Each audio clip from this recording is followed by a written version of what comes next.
morning, my little peaches. The time is 7 o'clock on the dot on this Tuesday, also known as Monday's ugly sister.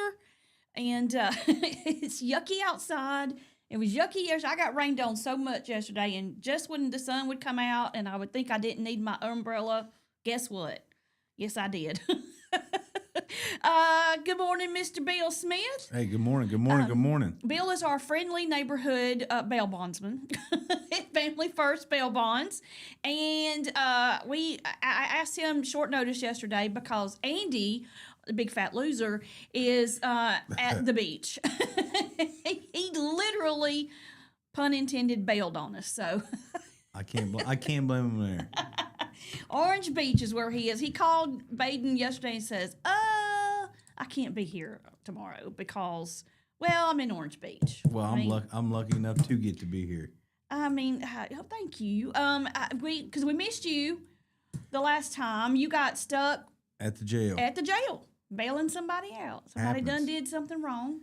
And here's the thing, there's people laugh, oh, he's a bail bondsman. He's, da da da. You laugh at that, but when you need him, Thanksgiving, when you snap on that family member, it's done driven you crazy. You're gonna be like, I'm so glad because now I know who to call. Call me. We'll be there. We'll be there in a hurry. Anytime. They take you off in cuffs for punching out, Uncle Dan, who got on everybody's last nerves. Too much time inside. Little domestic violence. I feel like that COVID probably ramped that up a lot. I'm sure. Too many people in too close quarters spending 24/7 with each other that are not used to that. I mean, 1 or 2 days, maybe even a week. But when you go months, that's what Kelly Clarkson literally said, that is what really kind of happened to her and her husband. COVID locked them down for basically a year, and, it just was too much. Yeah. Too many things going on there.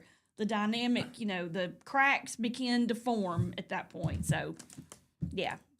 Temperature rises, doesn't it? Temperature rises. I want to say good morning to our morning show sponsors. Good morning to Chilton Mobile Home Supply, Jim and Julia. We appreciate you so much.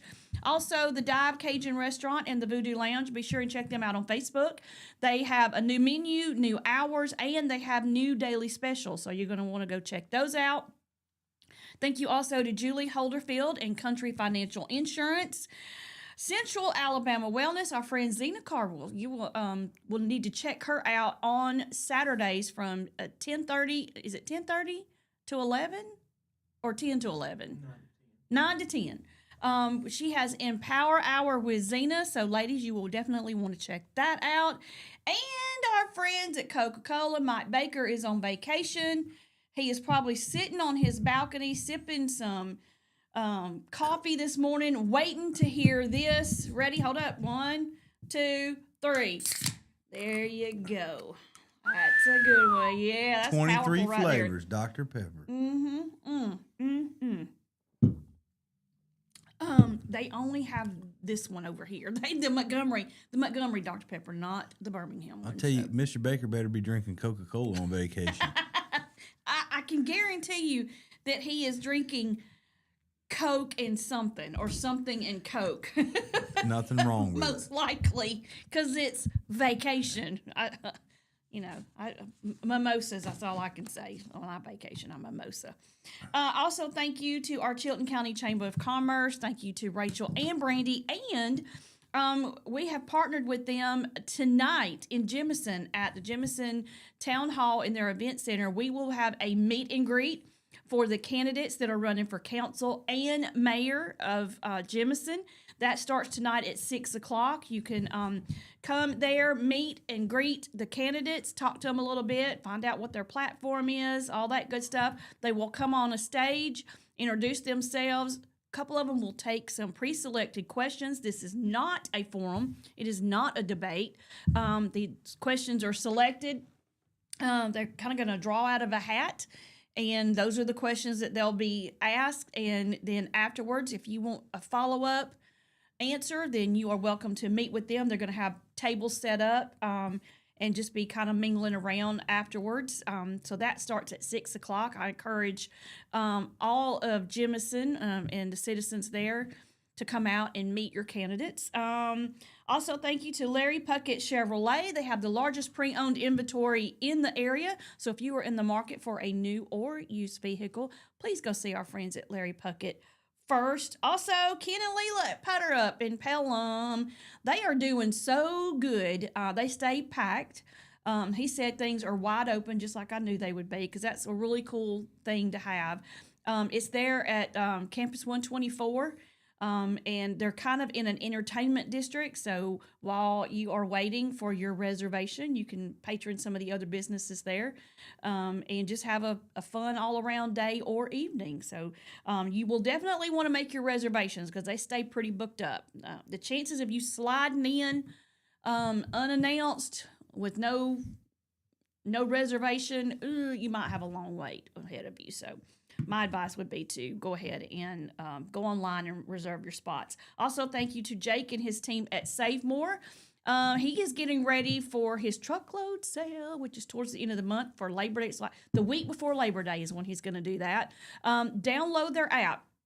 Because when you download the app, the weekly deals that they have in their circular come straight to your phone. Also, they have some daily deals and some different coupons that you can use as well. Also, thank you to Bruce at Old Orchard Amish Furniture. We could not do this without our sponsors, and we appreciate them so very much. Bill, you had a big old event a couple of weeks ago. It was a week before school started. You decided you wanted to give back to the community, and you did so in a very big way. You held an event over at the Clanton Park by the YMCA. Tell us how it went. It went good. We had a pretty good turnout. I think we passed out over like 400 hot dogs, and we did like at least 200 backpacks. Didn't get them all passed out because the rain kind of put a damper on the day a little bit. Okay. But we had 4 bounce houses that seemed like the kids were having a good time on. And lucky enough, there was actually another group that was setting up there too, and they were passing out school clothes. Mm-hmm. So it actually kind of helped the numbers, I think, because people that were coming to me that didn't hear about them, they kind of got to get a little bit of both. They got some free school clothes, they got some free backpacks, free food. So all in all, it was a pretty good event. Puppet show went good. The Calvary Independent Baptist Church did that, and we just had a really good day. That's awesome. I'm glad you were able to put that all together. And you told me it went so well that now the people that came that were doing the closet for the back to school clothes, y'all may partner and make it even bigger for next year. Yes, that's our plan. They were, I think, an independent organization, and they do everything based off donations. Mm-hmm. And it was really funny. I bought a tent, right, and it was kind of like double booked the same day, and something told me to buy this tent, and I didn't really need it. I kind of just bought this 60 by 40. And that's a big tent to just, I think I'll get one. Well, I didn't know if it was going to be hot. I wanted to at least have something for people to cool off, and it like ended up working perfect because she was able to do all of her clothes up under the tent, and she used like the rails of the tent to hang up the clothes, and it was just cool that it all worked out. And I was just like, man, yeah, I'm gonna buy that. And then, we were double booked, and then she was like, where am I gonna go? I was like, I got this tent. I think would be perfect for what you got going on. We set it up, and it went really good. That is divine intervention right there. That's what I thought. It was like, I was like, maybe God told me, he's like, yeah, just go ahead and buy that tent, and I'll make sure somebody's up under it. Yeah. That's true. Yeah. Even if you could use it like as a cooling station or something, I mean, that would have been Days good, Rental. Worked out great. Forgot to say that Days Rental, they definitely came through with the tent and all the bounce houses, and they gave me a really good deal, and I was happy about that. That's awesome. Excellent. Well, thank you so much for putting that on for the community. A lot of folks were like, a bail bondsman put that on? And I was like, well, he's a father and a husband and, a business owner. He's a bail bondsman, that doesn't mean that you can't give back to the community because of what you choose your your job to be. Most people think that I look forward to people getting in trouble. I absolutely don't. I tell everybody that I bond out, same thing. I hope you don't get in trouble again. I hope we can get through this experience. You can move on with life, and you can tell somebody about me if they're in a similar situation. But I'm not trying to get money twice from the same person. Yeah. There's enough people that have mistakes happen and whatnot, and it's not about making the money. It's always nice, but at the end of the day, it's about community, it's about family, and it's about the bigger picture stuff. So. Do you have at least one person that you get the regular call and you're like, come on, man, have we not been over this a million? This is like the 10th time in 6 months I've had to come get you. I think sometimes some of these folks, they know what I'm going to say before I say it, because I'm kind of straightforward. I know. So I'll make them sit there. Though if it gets to that point, they're usually calling the next guy in line. Oh, really? They won't wait on you. They're like, I'm not going to play the games. I tell people this: I'm not going to set you up for failure. I'm going to set you up for success. I'm not going to get you out so you can get in trouble again and go back in 2 days later. That's just not. I have more. I worry about my image as well, right? What these judges think about me doing this, and what am I really doing? Am I helping people or am I hurting people? Yeah, that's true. I think that's an important message too, because a lot of people would think, oh, just like an attorney, you have people have them on standby, bail bondsman and attorney all the time, and that's really not necessarily a good thing. No, because if you're in that much trouble, that's your first clue right there. Hey, this is costing me a fortune, and I mean, I can't. It's hard to get a job. It's hard for to just live life when you're staying in trouble all the time. Yeah, it is tough, especially a lot of these people that you say the repeat offenders. It typically isn't people with like criminal charges. Yeah. It's usually people that have drug issues, and I think it's an addiction issue more than it is anything else. Yeah. As the sister of a former, well, I guess they're always an addict, but he's recovering addict. He's been clean now for. I'm coming on 20 years now, but it took a while for him to get it together. He had to do some time in the pen on the federal level. So, because he could not get it together, he was hurting his family. He was hurting himself. I mean, he just, would not get it together. But it took him deciding this is not the life I want to live anymore. You have to at some point make that decision. But the things he was doing was not who he was. It was what the drugs were doing to him. Sure. Do you know what I'm saying? It just was not something that he would have chosen to do if he had not had the addiction. It will make you do things and become a person that you never thought you would be. And it is such a hard thing to recover from. Oh yeah. Because once it gets its claws in you, it's one of those things where you have to fight every day to remain clean and sober. And it's some people just lose the battle. They just Absolutely. Something happens. They have that moment of weakness, and then it starts the cycle all over again. It doesn't make them bad people for sure. No, and that's why I'd say all the time is like if I'm the first person that you see walking out of the door, where it's probably the first time you've been sober in so long, and I don't try to put some bit of inspiration or try to give you hope about a better life and better choices, and what kind of person does that make me?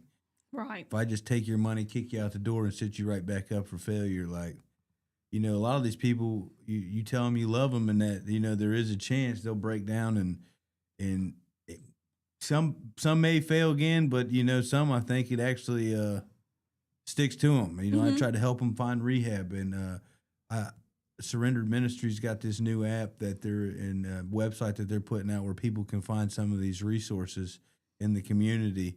And I'll show you that later because it's still kind of in the works. But it's going to have every local meeting, every local treatment center. They have some bonding information on there. But I think that's going to be a really good tool for some of these people who are suffering and don't know where to go. And that's amazing. And that's what they need. They need somebody to just, one, hold them accountable. But two, when you hold them accountable, you kind of have to you have to give them a hand up. You have to show them, the steps to take, because they get so lost they don't really know. Absolutely. And I'm glad we have people like you to make a difference. That's very important for sure. All right, it's 7:16. We're gonna take a break. When we come back, we got to talk about the Tide for Tots. This is a really cool thing that a lot of the players on the team of the Crimson Tide have pledged to do. I think it's great. It's a great look for the team, especially, and I think every college team should actually take a page out of this book. And then there were some folks that were injured at a Pennsylvania steel mill. We'll talk about that when we come back. You're listening to Morning Mayhem here on Piper Peach Radio. Therese and Bill here with you, broadcasting live from the Clanton Tractor Studios. We'll be right back.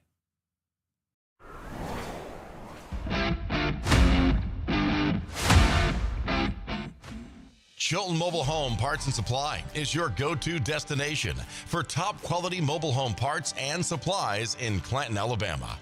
Conveniently located at 14023 County Road 29, just 3 miles east of Thorsby. We offer a diverse inventory, including underpinning, doors, windows, faucets, tubs, setup supplies, and more. Our commitment to quality ensures you'll find the best solutions for your mobile home needs. Upgrade your space with stylish doors and windows. Enhance functionality with top-notch faucets and tubs. All conveniently available in one place. Visit us today or call 205-646-1949. Transform your mobile home with Chilton, where quality meets convenience. Traditions come and go, but excellent service and compassionate care are benchmarks in any era. That's what Ellison Memorial Funeral Home is committed to providing you, whether through the pre-arrangement process or seeking services at your time of loss. Ellison Memorial offers a noticeable level of care and attention to detail. Others do not. So before making a decision based on yesterday's traditions, experience the Ellison difference when it comes to your loved one's final arrangements. You'll be glad you did. Call us today at 205-280-4600. Ellison Memorial Funeral Home, setting the new standard in local funeral service excellence. We are always here when you need us.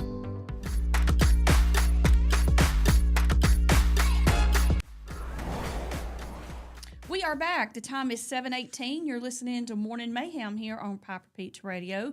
Therese and Mr. Bill Smith with Family First Bail Bonds here with you today. We are broadcasting live from the Clanton Tractor Studios. He's filling in for, bum Andy because he's at the beach, and I wish I was at the beach. I'll be honest. I'm going to be at the beach soon. I promise you that. Because now, it's August, and then about September is really the best time to go to the beach because everybody's back in school. The vacationers are gone. You can go down there and you can just kind of experience some normalcy at the beach and not the chaos of the summer at the beach. And it feels a little bit better. And it absolutely feels a whole lot better, for sure. Everything you go to is not crowded. Now, there's some of the stuff is closed, like there are some big attractions. They don't stay open year-round, but some of them don't close until November. But you get to experience some of the great restaurants without having to wait in a 2-hour line and all that good. And if you go and you try to find a place to stay, it's a whole lot cheaper. Oh, yeah. It's a whole lot cheaper. And them crab legs still taste as good Oh, as yes, they do. Slap your mama good. Yep.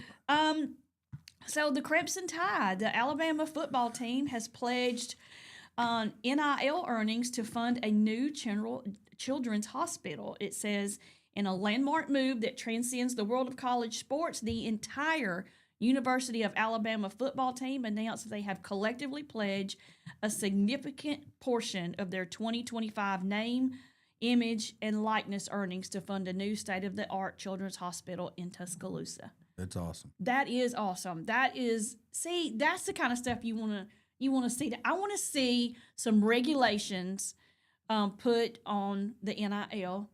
And I've talked about all different kinds of scenarios, but also, when you see them going, I get the money, but I also want to give back. I think and the whole team doing it, that says a lot.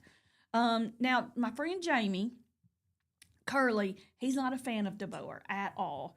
He says that he's just not what Alabama needs. He's not really on board with the Crimson Tide this year. I don't know what's going to happen. You gotta let him break him in first. Yeah, he had 1 year under his belt, and he didn't do terrible. Even Nick Saban didn't have the best year when he first became a coach, but he was coming off of a not so great team. Every big college that's got a history, they every time something changes, I feel like everybody's upset at the next guy. Mm-hmm. And they're like, this guy needs to go because they're just so used to the old tradition. They're used to winning. And I would hate to be a coach that goes to a big university, especially after who's going to fill Nick Saban's shoes? Let's be real. Nobody. That part of, and then Bear Bryant, you just don't get coaches like that back to back to back. And you guys have had the best run, I think, of anybody in the game. There's no you guys. It's those guys because I'm an Auburn fan. Well, you know what I mean. We get kicked in the teeth pretty much every year. As an Alabamian, you can claim that, and that's. It's remarkable. Just the accomplishments that university's done. Oh yeah, multiple years in a row. It's just. I don't think it'll ever be touched like that again. No, I don't think it will. Now, we talked yesterday about, did you see the, I think it's Cam, is it Cam Little? Did you see that game with the Steelers and the Jaguars? And he kicked a 70-yard I did. That was crazy. Field goal and left some change on the table when he did it. That thing could have gone 75 they said or more. That's going to be the first kicker that's ever been performance enhanced and tested. I saw that. They're like, I thought surprise, drug testing today. What you been taking, it's man? It's random. That leg got a cannon on it, don't it? He did. He said he kicked it from his own 40. I was like, my wild. Goodness. That is wild. Everybody, and here's the thing, is that he's been consistently doing that, which is why, he got drafted by the Jaguars. They were like, 70 yards. Think about that. That's big. That's big time right there. They almost don't ever have to punt. Yeah. And he was at Arkansas, I think, is where he came from. So they're like Racerback, huh? Uh-huh. But yeah, that's pretty cool. Yeah, pretty cool. Old Leadfoot out there. He must drive like a maniac, huh? So yeah, it's a Tide for Tots. I love that. It's a cute little name. That's really good. And they're gonna donate all that money for a new children's hospital. I think that's amazing. Hopefully that transcends too. Yeah, and there's a great picture of them on the internet as they are announcing that. It's really, really cute. So I think that's an amazing thing for them to do as a team. And I think I think it'd be a great thing for all the ones in college that find a charity or something that they want to do and donate part of it. I think that'd be a good thing. At least that money is not being used. I don't know. Not that it matters, but I just think they're so young. They don't need that kind of money at their fingertips. They don't know what to do with it, and it creates little monsters, I think. In my opinion, it does. And it probably helps with taxes. Yeah, some of it do. Yeah, for sure. There was also, there's been so much bad news. That's about the only, I got one other good news thing. It's Pennsylvania. There were 2 people and at least 10 others were injured after multiple explosions at the U.S. Clarendon Coke plant in Pennsylvania. This happened yesterday. It says at least 2 medics were also taken to the hospital for evaluation. Multiple people were treated at the scene, but an exact number of those treated was not immediately listed. 5 of those people were taken to the hospital, have already been released, so they're a good deal. They're still trying to figure out exactly what happened, and they do have one person that is missing from that explosion. at this point, search and rescue has come to an end. Now it's just going to be about recovery. So, at least 20 EMS agencies and 14 local fire departments were called to assist that scene. That is a huge explosion to have that many. And this was before 11 a.m. even. The fire marshal is investigating, and they just really don't know what happened, what caused it. I guess that is going to be something that we will probably find out in the weeks to come. That is terrible. Wow. And that's the thing. Now, not only you got people hurt, you got people without jobs, you got a industry that's destroyed now. So rebuilding is probably going to take a long time. They're definitely going to have to figure out what caused it. I mean, was it something that was deliberate? Was it something that was an accident? How can it be prevented from happening again? So, yeah, prayers to all them folks. Yep, absolutely. We were talking before the show started, and you were talking about what was the thing you were talking about that they were doing away with on the the cashless bail. Yeah. There's a bunch of places that are in the country that got rid of cashless bail, like for instance, what we do in Alabama, right? And they release people on their OR bonds and I don't know what that's unrecognizance. So like City of Clanton does OR bonds. So if you get in trouble, they'll book you in and then they'll book you out immediately. You don't pay the bail, you sign and says that you're going to come back. And there's speculations on both sides where it's better or worse. You know, typically the left leans towards more getting rid of it. The right leans towards we need it. And they use statistics of crime and then people returning to court and the court making money. And, you know, some states even you pay the 10% to the court instead of paying it to the bail bondsman. Like right. Trump saying that he's going to step in and revamp all those places and make it to where they have to have the bail system back in place instead of. I think they should personally. I'm all for it. You know, Well, I mean, yeah, I could be biased when I speak on it, but them hitting them in the pocketbook sometimes is going to be the only way to get through to some folks. I mean, you know what I'm saying? That just. But then you have some people who jump bail, which means they never show back up. So one of the biggest points that they make is if we don't have the bail system in place, then you don't have anybody. Like we have to ensure people come to court or pay them off, right? And if you do get away with that system, then you have to hire more police officers. You have to hire more court personnel to handle all these cases to bring people back when they don't go. Also, you know, we pay like in Alabama $35 bail bond fee to every bond that gets made. So if you're OR and everybody, you might lose out on some of that money. I mean, a lot of people on the left will say that crime goes down and that bail bonds just take money from poor people and that it's you know, if you're poor, you can't get out of jail because you can't afford it.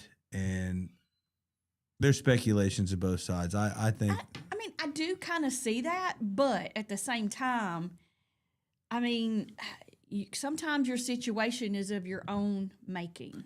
Yes, and just because you don't come from a wealthy family does not mean that you can't do good things and turn your life into something positive. So sometimes it's just about the choices you're making. It's not really about whether you're rich or poor. It's like your choices are keeping you in a big hole. And you know, Jefferson County, I think, releases everybody up to like 16,000.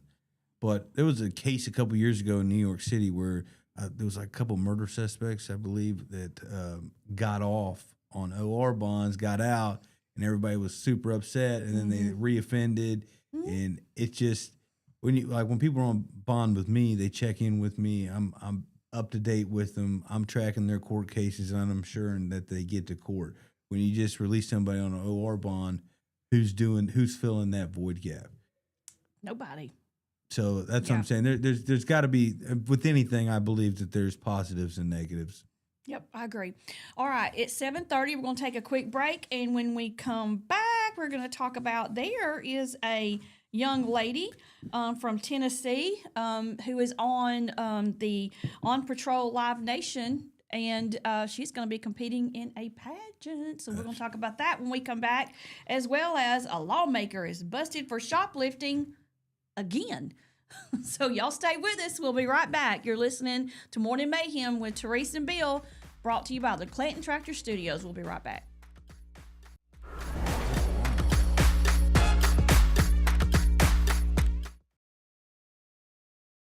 The Dive Cajun Restaurant is now open, located just off exit 205 in Clanton.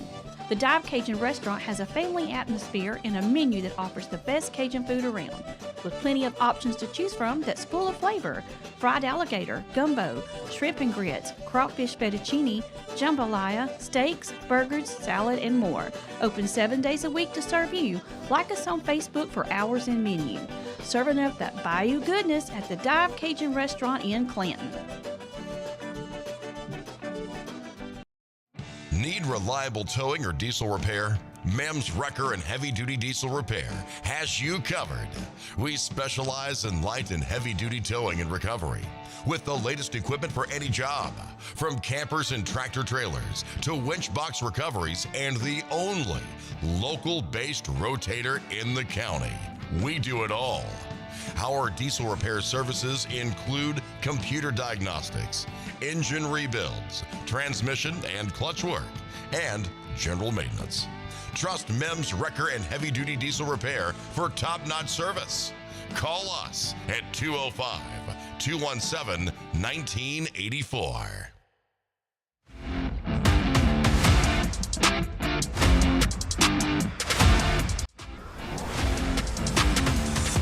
We are back. The time is 7:32. You're listening to Morning Mayhem here on Piper Peach Radio. Teresa and Bill here with you this morning, broadcasting live from the Clanton Tractor Studios. So, you made a very good statement, making the laws and breaking them. Apparently, one Connecticut state representative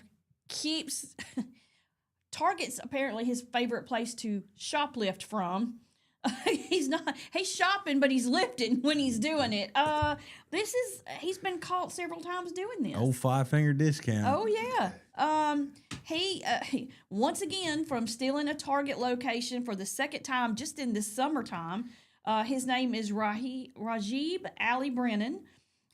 He turned himself into police on a warrant issued in connection with an incident at a Target in the town of Bethel, located about 30 miles from Bridgeport. And this is the same Target that he was already accused of stealing from back in June. And I bet these cameras that they got on these self-checkouts, I see this a lot in my line of work, they will get you. They'll wait till you get enough to pop your butt. Yeah, well, he says he takes full responsibility. The first time he did the lifting, he stole like $26 worth of stuff. This time it was $50-something worth of stuff. I mean, what? I'm telling you. What in the world? To me, it's not worth it. They're going to catch you. They're going to catch you. Especially with the technology we have today. Mm-hmm. I'm telling you, 90% of them are skip scans. They'll go to the self-checkout and they'll scan three-fourths of what they have. Yeah. Bag the rest, leave, and they're on camera doing it. Yeah. And they'll see you and they'll say, then they'll put you on a video thing that can recognize you when you come in. For sure. And so then they're following you around the store waiting on you to mess up, which is basically, I guess, what they did here because he'd already done it. I've seen them, too, where they wait till you steal enough stuff to accumulate a felony and then present. I bonded somebody that had like 12 counts of theft of property. And it was because it was 12 different times they went to the store. And then they just waited. It was like, oh, they've got over $1,000. Mm-hmm. Here's the information. My daddy, he worked at a Walmart outside of Antioch, Tennessee. And he's an older man. He was doing the greeting thing because, he was in his 70s. I want that job. And, well, you might not after you hear what happened. A shoplifter was trying to get away with all of the stuff in the buggy, and because he stood in her way, she hit him with the buggy, knocked him down, and broke his femur. Oh my gosh. And then he was on workman's comp forever. And it was like the whole big deal. I mean, these people want to get away with stuff so bad they're willing to hurt somebody to do it. And that's when I mean, it's bad enough they're stealing, but then when you go doing bodily harm to somebody, Femur's like the strongest bone in the body too, isn't it? Yeah, that's the thing. Like you know? how hard did it? I mean, she hit him very hard, and he had another broken bone somewhere. I think it was like in his shin because of the way she hit him with. Apparently it was a big old lady. I'm not trying to make fun of people's weight, but he said because he was very, very petite. I mean, if you built like a linebacker, man. you built like a linebacker. Yeah. I'm trying to be politically correct over here, and he's like, "Well." I mean, I'm serious. I mean, some people just bigger folk. So this guy has to appear back in court. Apparently, he did appear back in court on the 5th, but it does not say exactly what happened. He said he was in a rush to bring items to his grandmother in the hospital. The store didn't have bags, and I was juggling multiple purchases. See what I tell you? Now, sounds like he was trying to get away with something, and they need to take him, kick him off whatever he's on, and hold him accountable. It's just everybody's got a full spectrum story after the fact. Yep, they asked for him to resign, but House Speaker Matt Ritter says Rajib will take some personal time away from the legislature over the next month to deal with some legal, political, and personal ramifications. Now, this is my thing. If it was me or you, we'd be in jail, and we probably wouldn't be where we're at. Yeah, for sure. It's just when you, I don't understand that. I don't either. My God. Oh, my goodness gracious. I tell you what, Now, I did shoplift one time when I was little. I shoplifted some Red Hots. And it was from the Winn-Dixie in Center Point, Alabama. I was probably, I was young. 7, maybe. 6 or 7. We had gone to see my grandparents. They lived in Center Point before we lived there. And we had gone to the Winn-Dixie, and I took the Red Hots. My mom caught me eating the Red Hots and was like, "Where did you get those?" Because I had asked for them, and she said no. And I was like, "Well, okay, I'll just take them anyway." And I knew what I was doing was wrong, but I didn't care because I was, 5 or 6, you know? Yeah. And she marched my rear end, after she tore me up, she marched my rear end back up in that store. And the manager tried to say it's okay. And she's like, don't you tell her it's okay? Because no, it's not. So I had to give the Red Hots back. And I had to apologize. And the whole time, I just remember shaking the whole time.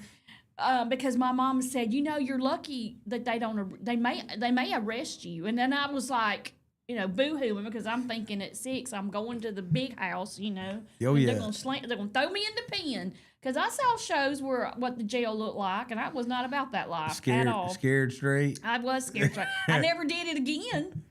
Now I'm a pen thief. I will accidentally do it. If I pick up a pen and I use it, I walk out with it somehow, and it's not. I'm a klepto, a pen klepto. Did you hear that? Local banks, okay. When you see her, take the pen out the box. Yes, that's why banks have them chained to the little thing. Is for people like me. We're going to check her purse after this next break, and I'm going to let y'all know what she's got in there. And I always if I see a cup full of logo pens, I was like, "Do y'all mind if I take a pen?" Because, I'm probably going to end up with it anyway. So, she's got 64 pens in her purse. That's not a lot. I dumped out a purse the other day. We were cleaning out the garage, and I found a purse that I haven't used in forever, and there was like 7 pens in there, along with a ton of makeup that I don't even know what. I was like, why is this in here? Like, weird.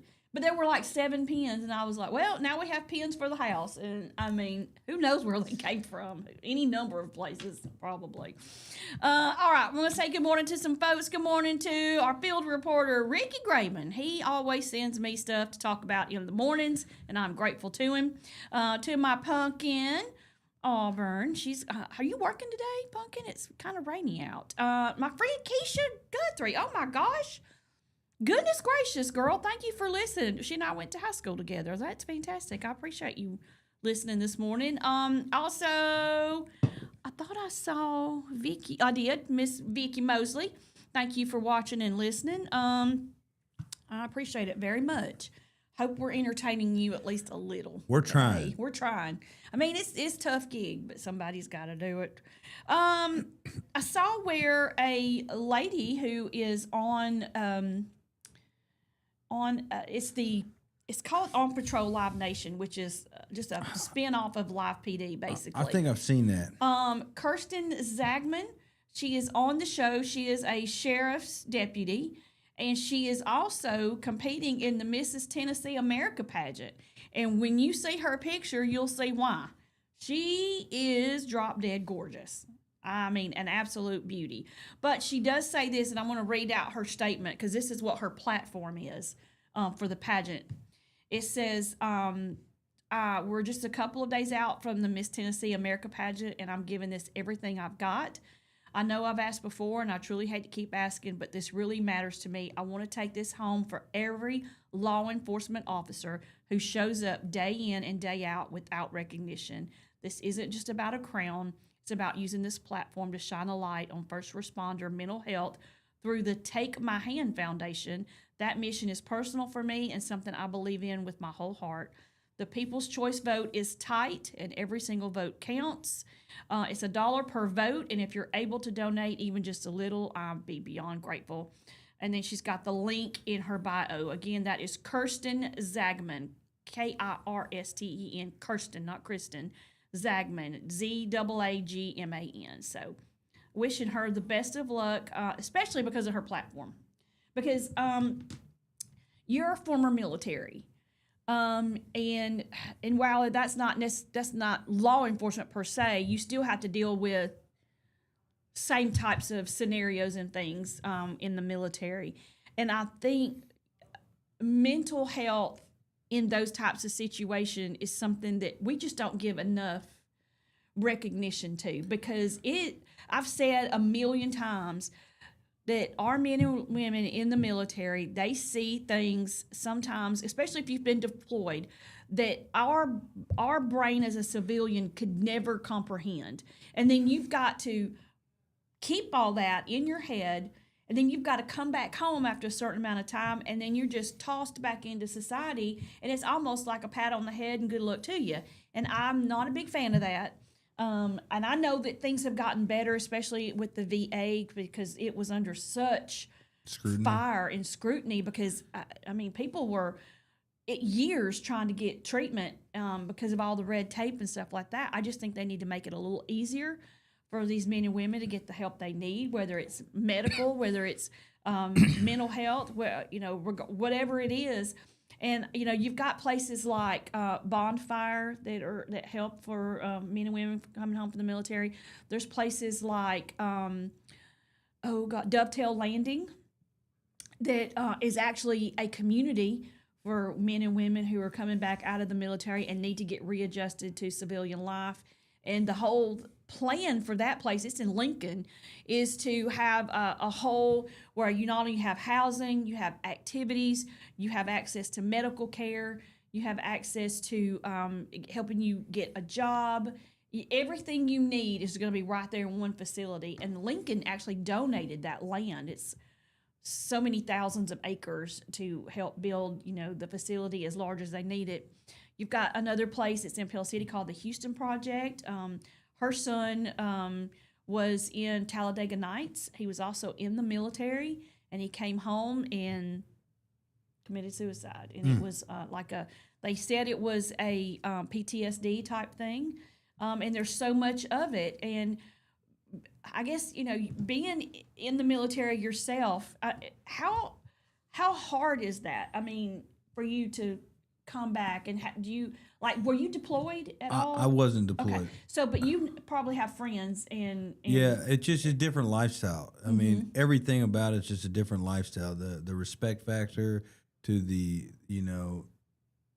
chain of command, the authority, just the way of life in general is not the same as it is in civilian life. The purpose that you have there, the things you do, the way that you hold yourself, and then trying to fit back into a regular society or a regular job where you see people are disrespectful, or it's just mind-boggling that you get trained to be a certain type of way, and then you come back into and no one really cares. No one really cares that you've been deployed, not been deployed, been in the military, got ribbons on your chest, done things. They don't care. They don't respect you. They don't respect each other. They don't respect anybody in the workplace. So it's just like, I think it messes a lot of people up because they don't know where to fit back in. They don't know how to make it work for them, and then say for instance, like you'll be in a workplace and you try to handle a situation and you want to get straight to the point and handle it, and then you're politically incorrect for doing it, and then where somebody else is the problem, now you've created a whole can of worms for yourself, and you're getting in the hot seat and you're thinking, I was trying to handle it, this guy's doing XYZ, and they're like, well, you can't talk to him that way, you can't, because in today's world, you can't do anything to anybody if everybody's the victim. Yeah, that's true. And the thing is, there is a fine line between being, straight to the point, direct, and being a jerk. You know what I'm saying? Yeah. And there's a fine line, especially in the workplace. And there's, here's the thing is that it doesn't matter nowadays, especially with, different generations coming into play. Everything you do and say that you're a jerk. You're a jerk. You're disrespecting them. You're doing this. You're doing that. And I have never heard the word disrespected thrown around so much in my life as I have over the last 20 years. It is nuts how much I hear that. Oh my gosh. People don't understand. Well, one, respect is earned to an extent. And here's if like my kids, they were going to respect me whether they liked it or not. You're not going to be taught. I'm the parent. I'm the adult. You're not going to talk to me some kind of way. We're going to shut that down immediately. And you're not going to talk to another adult a certain kind of way. I'm going to shut that down immediately because that's how I was brought up. And nowadays, you can't say you can't correct them. You can't try to show them a different way to do something. Everything is about, well, you're disrespecting me. No, you're disrespecting yourself and you're disrespecting me and everybody else around you with your attitude. And I mean, it stinks right now with the things that we have to go through. And I don't know what the solution is. I don't know that there is one. I think the generation I grew up in got slapped in the face. Yeah, pop that mouth. Yeah. Well, now here's the thing. My mom, in the generation I grew up in, my mom kind of took it to the in between discipline to almost. I'm just telling you, DHR having to come out kind of thing. There was a line that she probably crossed it a little bit, but also I'm fine. It wasn't something where I got beat or no, starved absolutely or not. Every day. But when I did something wrong, I remembered why I'm not going to do that again because my mom and dad made sure I remembered it. You know what I'm saying? I remember before cell phones, my mom said, I'm going to call your dad. And if you had to call dad at work and he had to come to that phone that was in the office and handle business, I was petrified from when he got home at night all day. all day. I was going to say, you thought about it all day. And my mom told me that one time. I was being ugly. I didn't want to take a nap. And I think I was a sassy little thing. I know that's hard to believe, but I was a little bit sassy. I remember being sassy to my mom because those are the words she would say. Stop being sassy at me. And I would take it to a level, even at 5, I decided, I had this little attitude going on. And I was not being cooperative about nap time. And she said, okay, wait till your daddy gets home. And she said that. And I couldn't take a nap because I was so worried about when my daddy got home, what was going to happen. I was sick to my stomach. I was like nervous on the inside. I was just jittery. I just remember that feeling of, oh no, when daddy gets home, it is not going to be good. Oh yeah. And, and he wasn't a loud man, but he was very direct and firm. And he was like, you're not going to talk to your mom that way. You're not going to be that way. Even when I was younger, he's like, I'm not going to allow that. And so now you're going to get a punishment. And I didn't like it. Never did. I didn't like it at all. But I tell you, I thought twice before so then I would just do stuff behind her back. She would make me mad. I'd stick my tongue out at her when she wasn't looking, because if she caught me, then I was going to be in more trouble. That's when you had them temper tantrums. You get in that bedroom and you would scream, but underneath your breath, yeah. Trying to hold it in. Go to kick something soft because you knew if you made that noise, somebody was coming through that door. Yeah. You're just wanted to. I'd be so mad at her. I just and I would like.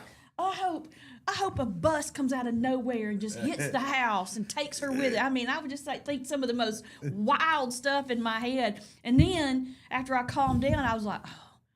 Then at night when I said my prayers before I went to bed, I was, telling Jesus, please forgive me for wanting my mom to get hit by a bus because I was so mad at her. I would just, that guilt would weigh on me. But yeah, I mean, it all starts at a young age, teaching what's acceptable and what's not.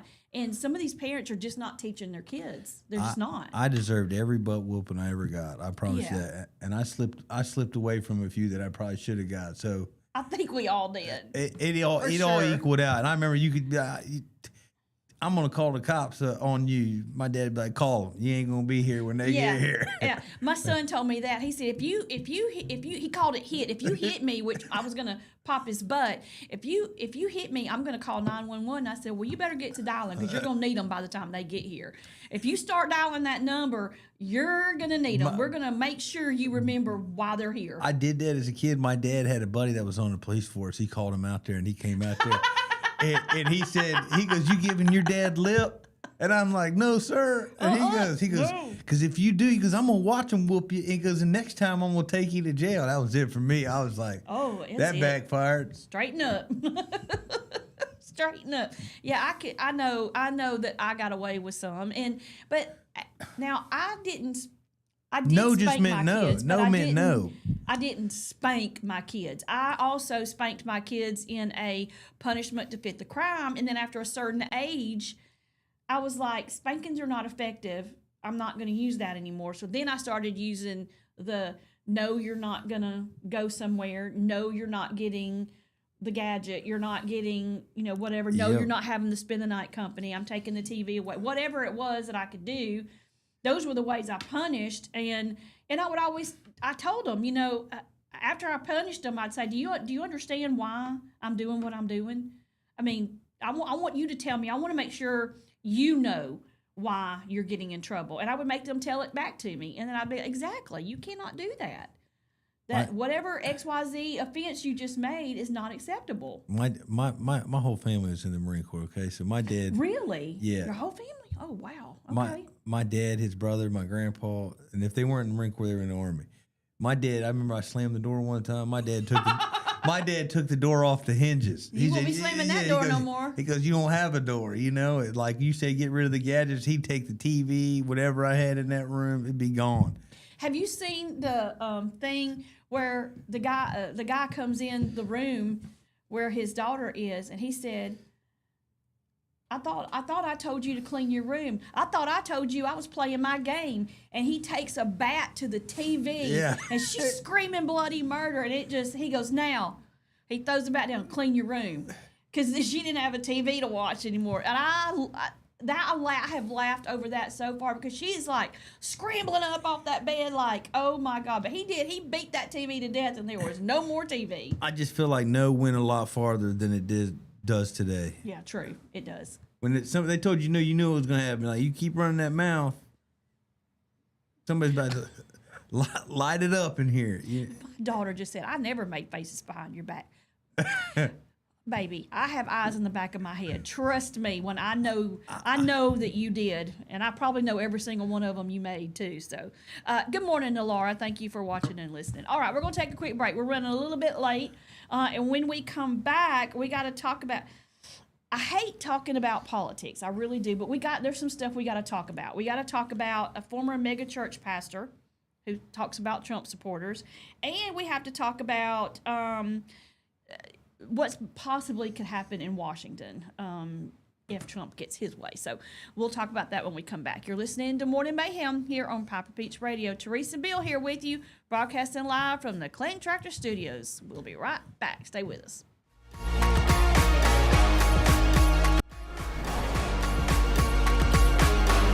Chilton Mobile Home Parts and Supply is your go-to destination for top quality mobile home parts and supplies in Clanton, Alabama. Conveniently located at 14023 County Road 29, just 3 miles east of Thorsby. We offer a diverse inventory, including underpinning, doors, windows, faucets, tubs, setup supplies, and more. Our commitment to quality ensures you'll find the best solutions for your mobile home needs. Upgrade your space with stylish doors and windows. Enhance functionality with top-notch faucets and tubs. All conveniently available in one place. Visit us today or call 205-646-1949. Transform your mobile home with Chilton, where quality meets convenience. Traditions come and go, but excellent service and compassionate care are benchmarks in any era. That's what Ellison Memorial Funeral Home is committed to providing you, whether through the pre-arrangement process or seeking services at your time of loss. Ellison Memorial offers a noticeable level of care and attention to detail. Others do not. So before making a decision based on yesterday's traditions, experience the Ellison difference when it comes to your loved one's final arrangements. You'll be glad you did. Call us today at 205-280-4600. Ellison Memorial Funeral Home, setting the new standard in local funeral service excellence. We are always here when you need us.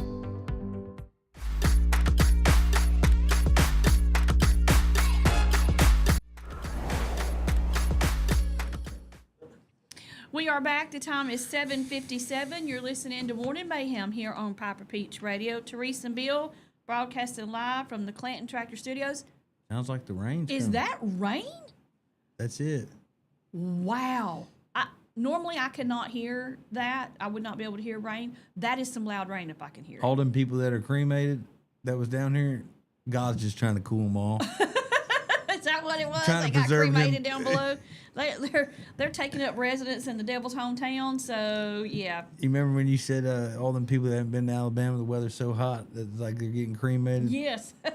Yes, it has been. And hopefully this rain will cool some things off because it was muggy, yucky this morning. It's like it was cools it like- off while it rains, but then as soon as it stops and that sun pops back out, Oh, it's yeah. like twice as hot. Well, it's supposed to be kind of like this, I think, the rest of the week. I got really surprised yesterday. I thought I had for 1 second, I had my umbrella with me. And then I was like, well, the sun's out. I'm going to drop it off back in my car. And then I took off and was right. And then I was like, oh, crap, it's raining again. I'm having to run to my car to keep from getting soaking wet. I was like, this is nuts. Maybe just wear a poncho is what I need. That way, if I get caught, it's okay. So it looks like our president, he can't do anything right for anybody. It seems like people are going to complain no matter what he does. But right now, the buzz is that he plans to send the National Guard to Washington to help, part-time with some, I guess, keeping order, if you will. Yeah, because he says there's a lot of stuff going, a lot of crime happening. So the other side says, no, he's just doing this for a distraction on the Epstein files, which they keep bringing back up. I don't know why that's even a thing anymore. It's just kind of. I don't know what they're going to do with all that. It seems like both sides on that Epstein stuff is somewhat entangled in it. I think if anybody's in that, it's going to be on both sides. It ain't going to be a single party. Yeah. I think there's more people involved in that than anybody wants to. Oh yeah, that's the thing is that, the Democrats aren't really as gung ho about that list becoming as public I know. Now it's the Republicans going, wait a minute, you said you were going to release this, and now you're not. What's going on? And the Democrats are over there going, it's fine by us. I mean, we don't, it. It's just, because they were fighting him when he was going to release it, and now he's not releasing it. Everybody's like, yeah, he doesn't have to do that. We don't have to release that. I mean, it's just. Sweep it back under the rug. Yes. They picked the rug up, shook it out, and put it back down before the dust had a chance to leave. That's so exactly it's just covering it back up again. So. And I was watching that last night about him talking about the National Guard and all that. What do you think about it? I mean, how do you feel about that? I mean, is it that necessary to do that? I mean, how bad is it? I haven't been to D.C. I couldn't tell you firsthand. Yeah. But I'm sure that if you look at statistically all over the United States, there's a lot of people committing a lot of crime. And I think he was talking when I was listening to him. I caught it late last night, and it was talking about defacing statues and some of these protests that I think happen today get out of hand. Some of these people that go and they're activists or whatever, they just take it a little bit too far, and.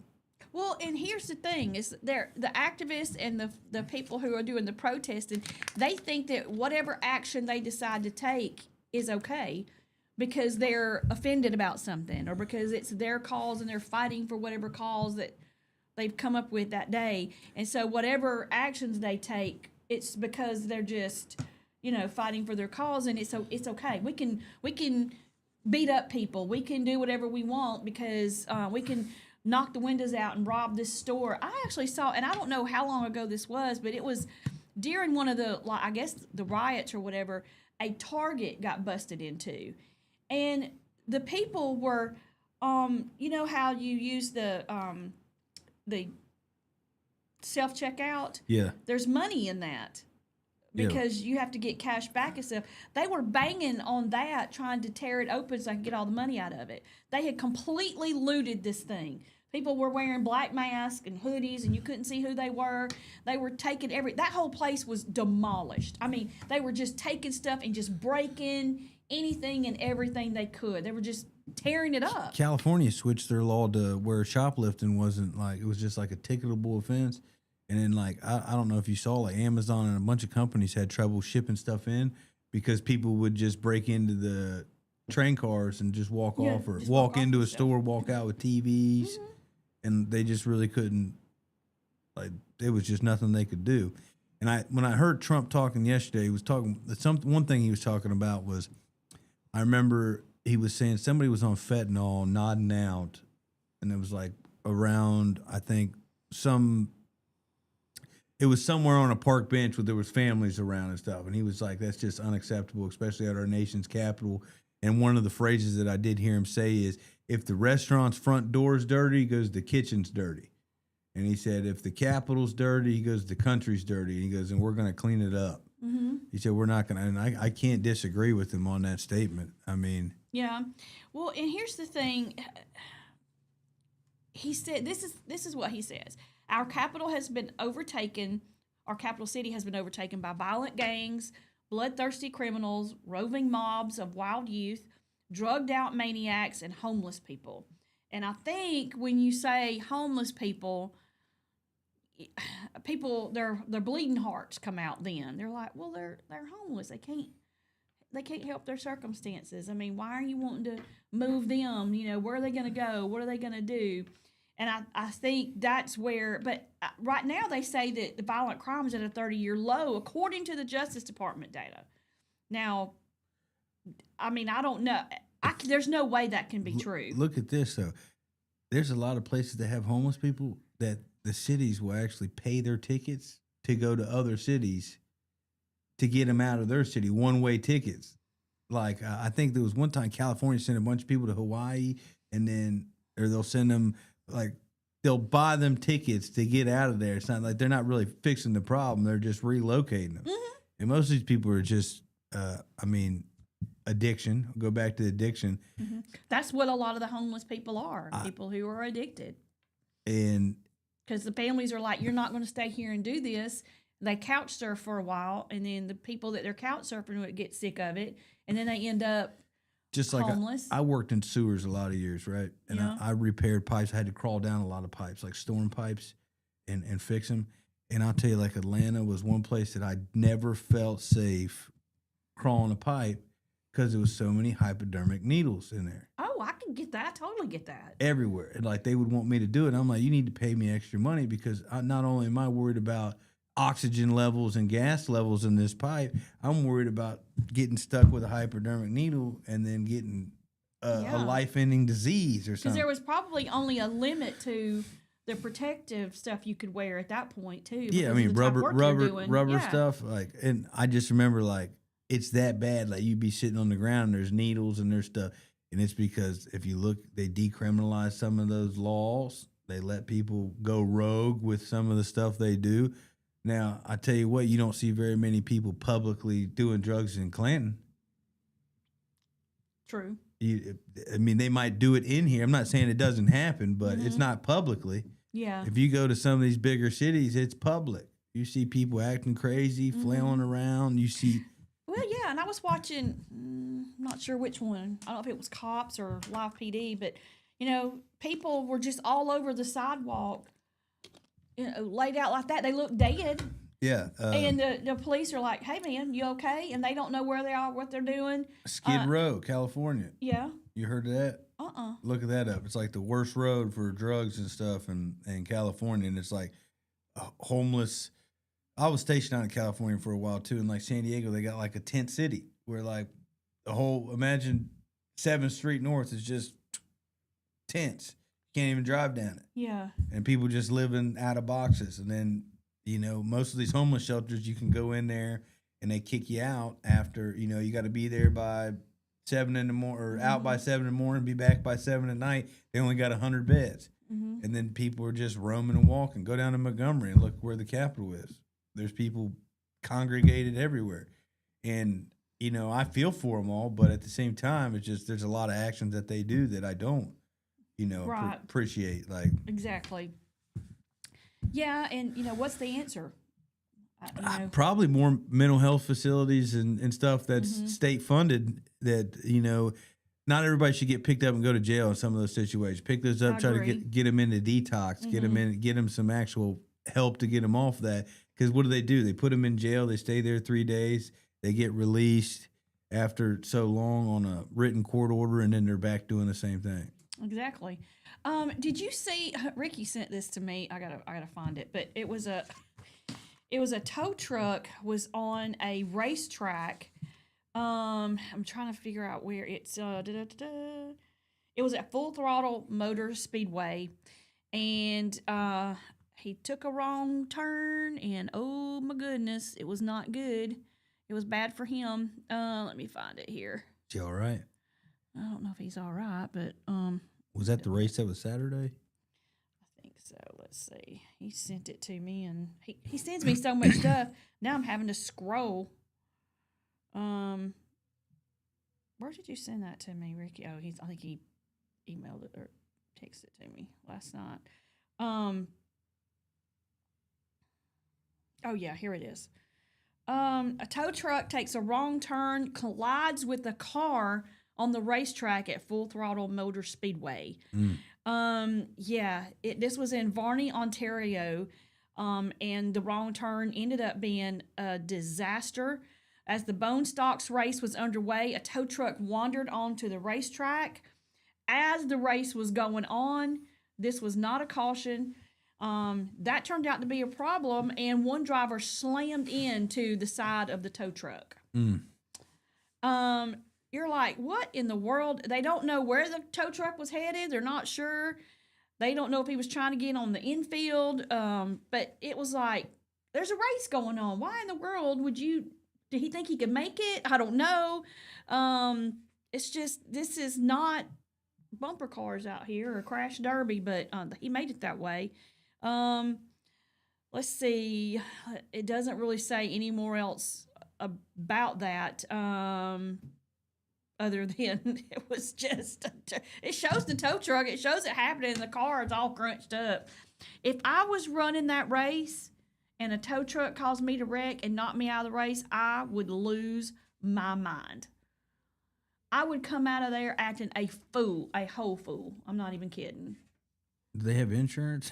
I hope so. You know, So? do you think he got out and said, hey, man, I'm going to need that card, that policy number? Yeah. I would need to call Bill because I would be so mad. I would need to be bailed out for sure. I'd be mad too, Oh my madder than a hornet. gosh. I mean, hornet is an understatement. What have you got over there, Baden? Peach cobbler and my peach ice cream. Okay. I don't recall you asking if you could have some of my peach ice cream. He didn't. He didn't. Garrett brought that for me yesterday. The other stuff was for you and the rest of the crew. The ice cream was for me. He said, I brought you the ice cream. One gift is to all. Is that what it is? He said, one gift is to all. That's not right. Look, I know. That's not right at all. I am very territorial when it comes to my sodas and any goodies that somebody brings, especially when they say, I brought this for you. That means me. See, that's how my wife feels. Anything that's mine is definitely hers. I'd be like, Have you seen, there's a guy, I can't think of his name. I saw him a couple years ago on TikTok, and he did a song. He wrote it. He says, because what's mine is hers, and what's hers ain't mine. And it is if I bring something home sweet, so funny. I'll put it up. I'm like, what are you doing? She's like, well, I was hungry. Uh-huh. I was like, hungry? She's like, yeah, and it looked good. That's how I am. Yeah. Hubby, he bought some cereal the other day, and I said, oh, I like that kind of cereal. And the next thing I know, I ate the whole box. The whole box? Well, over a couple days. And he opened She the got one of them cabinet. big bowls. He opened the cabinet on Sunday. He went, what happened to the cereal? And I went, She probably had the box back in there, too. I ate it. He said, you ate all of that? And I was like, well, it was, look, the box is like this. It was one of those skinny boxes. Had a little bit, like, you know, that's what my wife would do, too. Leave a little bit in there. It's like, I you didn't. pull out the dust. No, I did not. What am I supposed to ate do the with this? I guess eat it. I did. But he had bought some other cereal, and it had chunks of pecans in it and some other stuff. And I was like, I don't want to eat chunks of anything. I want it to be, you know, just because those are like it's got the flakes and the grains and the oats I like and a little that. bit chopped up. No, I love it. But this was banana crunch or something. It's really good. But the other one he bought had other stuff in it, and I was like, I don't want that. You can have that one. So I ate the other one, all of it gone. Bye. It was like he didn't open that. He went, I was like, sorry. Well, he'll buy me caramel popcorn, or he'll buy Munchos or something like that. And I'll open them, get a couple, and then I'll go back to get some more. Gone. He's eating them all. I can't have And I that. never say a word. I just go, okay, well, we I still can't have that. them Chips Ahoy at my house. Something in them. Something in them. I'll eat the whole box. I don't know. I feel like, and I read my son that book. What is it? If you give a mouse a cookie. And I'm always reading that, and I'm always thinking about them daggone Chips Ahoy. And if you slide that little this is perfect little box. You know what I mean? Slide that little plastic back, and you dig your little fingers back there in that corner. There's always about 6 in there still. That makes you happy. They're gone. Man, something in them. I'm telling you. Oh, have you ever taken the ones that are the hard, like original, and put them in the microwave for a little bit and get them soft? They taste better than the soft ones that you buy. Really? Yes, they're really good. I'm a milk. Great idea. I take Great that cup idea, of by the milk. way. Mm-hmm. I float them in that milk, then eat them. Yeah, when they invented the Chips Ahoy, it's like America. Chips Ahoy and milk. I mean, you cannot go wrong. Somebody called Chilton County. They need to do an investigation on And I that. do like the Oreos, but I don't like the double stuff. Just give me a regular Oreo cookie and I'll eat the whole thing. Yeah, I don't like double all of stuffed them. either. I just want regular. Too much. It is too much. Not right. I don't want Oreo. I just want a regular old classic Oreo cookie. Mm-hmm. I want to, I want to break it apart, and I want to eat the chocolate side first, and then I want to eat the icing and chocolate side. Mm-hmm. There you go. I don't. There's nothing wrong with that. You got to twist them a little bit Yeah, to make sure. yep. Yeah, you got to get it just And then right. I dip the chocolate side into milk. You know what I'm saying? Baden, I'm going to need you to run out and get some milk and cookies. We want some milk and cookies. Well, we got peach cobbler and ice cream in there if you We want will some. be having that. We will. We definitely will. Buttermilk back there. We'll make some cookies. I love buttermilk. You got to have cornbread with it, though. You can't just Warm buttermilk when you're sick. You don't eat it. Drink stop. Just no. Absolutely not. it. No. Everybody thinks I'm crazy for that. Yeah, they should. Yeah, It's a little sour, but Yeah, it's a little sour. All right, it is 8:16. We're going to take a break. When we come back, we got to talk about Spokane, Washington. 15 nurses were fired at a hospital there. So we'll talk about that when we come back. You're listening to Morning Mayhem here on Piper Peach Radio. Teresa and Bill here with you, broadcasting live from the Clayton Tractor Studios. We'll be right back.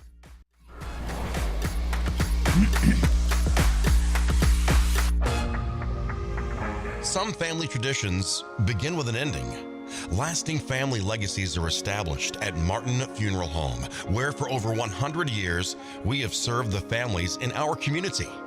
Bobby, Donnie, Norma, and our family at Martin Funeral Home would like to express our sincere gratitude for allowing us to serve your family. Every life story deserves the perfect setting. We are here to make that happen for you and your loved one. We offer traditional funeral home services, and we are now excited to be the home of the first crematory in Clanton, Alabama.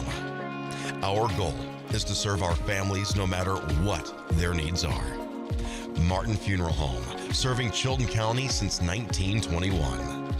Please give us a call at 205-755-3550. Universal Heights Academy is now enrolling for the following programs: aesthetics, manicurist, waxing, cosmetology, barbering, and the instructor crossover program. We are offering small class sizes for more personalized instruction. Hybrid and online classes are also available. Find us on Facebook or visit uhaway.com for more information on our discounted enrollment rates. Your rewarding career starts with Universal Heights Academy.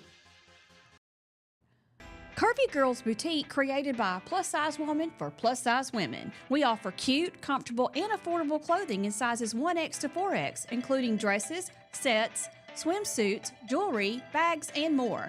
Our fabrics are soft, durable, and perfect for everyday wear. Shop online at curvy-girls-boutique.com or follow us on Facebook. Curvy Girls Boutique. Embrace your curves and feel confident every day. Looking for the perfect way to unwind, compete, and have fun with friends or family? Then Putter Up Pelham is your next destination. Coming this June. Whether you're a mini golf pro or just out for a good time, Putter Up offers a one-of-a-kind indoor putting experience with custom effects lighting, sounds, and robotics at each hole, plus automated scoring and a virtual caddy to guide your game. And our ADA-compliant courses include special putters for individuals using wheelchairs or walkers, so everyone can join the fun from ages 4 to 100. Rain or shine, day or night, it's always game time at Putter Up. Come for the fun, stay for the challenge. Swing by Putter Up, where every stroke counts.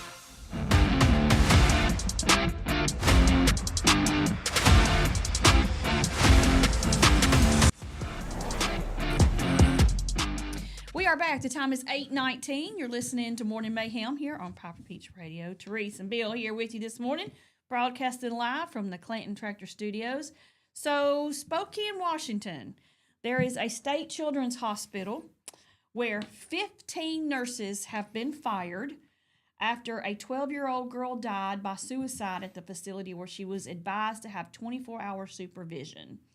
And according to a lawsuit filed, the young lady left her room in the Sacred Heart Children's Hospital and died jumping off a parking garage. Beautiful girl, too. She was repeatedly admitted to Sacred Heart's emergency department because of multiple attempts to end her own life. And the filing says, despite the need for 24-hour supervision, Providence removed the healthcare worker assigned to monitor her, along with removing the video monitoring system from her room. On that tragic night, lawsuit accuses the staff of failing to supervise her and allowing her to escape in the early evening.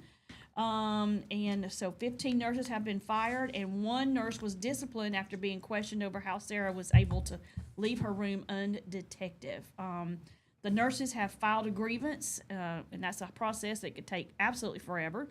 So that's where we are on that. Now, if they hadn't have removed the security video and they hadn't have removed the person that was caring for her, none of this would have happened. I mean, they would have been able to look back and see what was going on. Something obviously went wrong, but 15 nurses, that's a lot of people to hold accountable for one person. I'm sure it was you've been to the hospital. They usually have like a nurse's station. I bet it was all of them. Yeah. And sounds like they took a playbook out of the Epstein. Kinda. It's kind of weird. The whole thing is weird. Footage gone. That's just, yeah. They removed the 24-hour monitor, and then they removed the cameras. Why did they remove the cameras? Sounds a little bit fishy to me.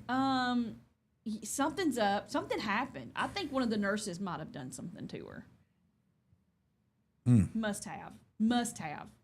And then maybe assisted her on the 4th level parking deck. Something doesn't add up there. It just doesn't. Mm-hmm. How old was she? 12 years old. Beautiful girl. Shouldn't have happened. Nope. This is an instance right here where you're in a facility to get the treatment you need, and they fail you 100%. And I think that happens so much. Was the family there? It doesn't say. I'm assuming not. Looks like she had been admitted. It was like the psychiatric part of the hospital, I'm thinking. Probably on suicide watch. I just don't. I don't know how you could break procedure on suicide watch. Like, oh yeah, I was on suicide watch for people in the Marine Corps. Like, they'll assign you, and I mean, we had to stay in said person's room 24 hours, 2 people with them at all times. At all times, yeah. We couldn't leave. If we left, we were going to get charged with dereliction of duty or, not abandoned direct command. And they took that stuff seriously, so I just couldn't imagine how the hospital staff would, the 24-hour surveillance and all that, because, I mean, like, if you had an issue and I was assigned to you, it was like every 6 hours we would switch out people, but there was 2 people in the room everywhere you went. Yeah. Didn't matter, restroom, shower, we were within hand's reach. It had to be that way. And I think that's what they should have done here. They should have made sure they had enough people. And it wasn't like you were watch, there but- to be mean or whatever. You would talk to them, whatever, but it was just you were there to make sure. 'Cause there's a lot of suicide in the military that goes on. Yeah. And That's so sad, too. Have you seen that movie, Brothers? It has Tobey Maguire and Jake Gyllenhaal in it. And it's about a man who goes off. He's deployed. They show up at her house and tell her that he's been declared dead, missing in action. It turns out he wasn't, and he, like a year or so later, he comes back home and he's got such PTSD that he can't function. I mean, it is wild, the movie, and it's so sad to watch how that I did. And you think about it now, and then think about World War I and World War II when those men and women came back. They got zero help at all. And the names changed. In Shell Vietnam, was it Vietnam when they came back? They were getting spit on. Oh yeah. And stuff. I mean, I just don't.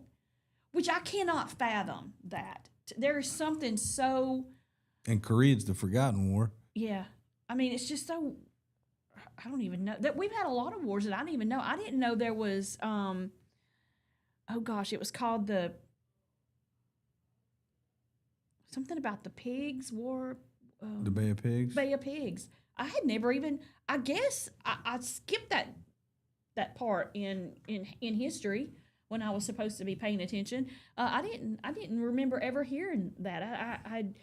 I met an older gentleman who was actually doing some different fundraising for different organizations of the military, and they had a group that were men that had been in that, and he wanted hats made for them and stuff like that. And it was like, I'd never even heard of it. I was like, Bay of Pigs? I didn't even know what is that? And I was embarrassed. And once he told me, I was like, ooh, I should know. That's embarrassing. I should have already known that. I think it was with JFK, right? And Cuban Missile Crisis. Maybe. I don't know. I could be wrong, but I think that's right. But yeah, this is a sad story. I don't know that. I feel like firing 15 nurses is a lot, but I mean, this is all the information that story has. The only reason I imagine that is when I imagine a hospital, I think of when you walk into a floor, there's a nurses station where about 15 nurses are in that station, right? One head nurse, and they're watching that whole area. And I imagine that those were the nurses that were relieved, everybody that was on duty at that I think you're right. particular time, because I think that they're all assigned to do rotation shifts, and some of them you see doing clerical stuff, some of them are going around, but that's the only reason I can imagine 15, just because I believe it's probably centrally located to the nurses station on that floor. Yeah. And I could be wrong. I'm just thinking out of the box here. Yeah, some that were on in the morning and some that were on in the evening or something. Have you seen the controversy about the American Eagle jeans with Sydney Sweeney? Beautiful girl, and they have her using her as like their face for the new brand of jeans that they got going on. Everybody up in arms about that because she's blonde and blue-eyed and pretty. They're like, what? And I was like, we cannot do anything anymore without somebody getting upset. I mean, when you're mad at a clothing person because they have somebody that looks good in the blue jeans, what in the world? I just don't. Everybody's offended by something. Yeah. Look, this is another story that I just happened to run across it, and this is really stuck in my craw a little bit. A former mega church youth pastor turned progressive activist has said it is impossible to be a good person and support Donald Trump. Yeah. He says, I often hear people say he or she supports him but is a really good person. I consider that an oxymoron. I believe aligning with him is fundamentally anti-ethical and to anything good. I wonder who paid for him to say that. I don't know. I bet if you he's look, a former youth pastor at a evangelical church in North Carolina. I bet he got a large donation recently that put a new wing on his church. Well, I'm just tired of the. If you're a Democrat, you're a bad person. If you're a Republican, you're a bad person. I mean, it's just like, no, we're not. We're not bad people at all. Our ideas and our opinions just are different. Doesn't make anybody bad. I don't understand how it got in that camp, good versus evil. But it has, unfortunately. Yeah, it doesn't make sense to me. And he's gonna. It just doesn't sound like a very Christian thing to say either. No, it's not. I mean, when you're well, he's not a pastor anymore. He's become an activist now. But even if he's still associated with that, being a part of a ministry, and it just seems kind of irresponsible, narrow-minded, and in a way bigoted. To say something like that. Yeah, a lot of people that feel like they have disagreements with Trump immediately try to retaliate. And it seems like that's all across politics. They're best friends. and even people that were against Trump now or that are friends with him, like Marco Rubio and some of those people. It's funny how they switch sides so quickly. And, Oh yeah. you know, it's like, I don't know. I couldn't never get on that level of I hate you and I love you. At this, like, I don't know. He was riding with him, and now everybody that's associated with him is a terrible person. It just seems a little far fetched for me. I have a problem with that though. Me too. Generalizing and compartmentalizing people into two different camps. It just doesn't make sense. Yeah, it doesn't at all. I don't know.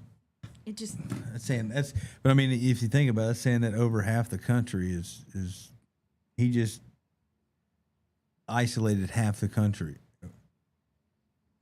Yeah, he did.